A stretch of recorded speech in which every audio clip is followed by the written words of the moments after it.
Здравейте и добре дошли отново в geraka.com. Представяме ви поредният артикул от продуктовата гама на немския производител Тека. Това е кухненски аспиратор от серията CNL1 2002. Кода му е E301.3. Моделът се предлага в три варианта на покритие: inox, а също така и в бял и в черен цвят.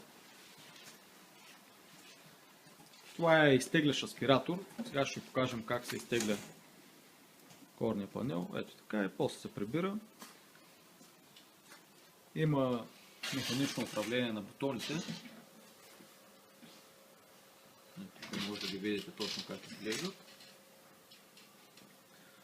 Нормален стандартен аспиратор. Ето тук може да забележите логото на производителя.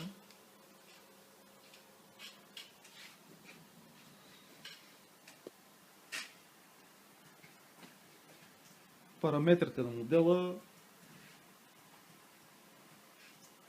са никак не е лоши. Максималният капацитет на аспиратора е 847 кубика. Нивото на шум максималното достига до 50 децибела.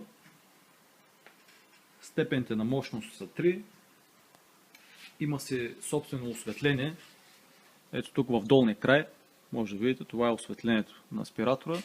В момента по-голямата част от аспиратора е покрита с защитно фолио и не можете да видите останалата част от инокса, но под него инокс е същия, както и в горния му край.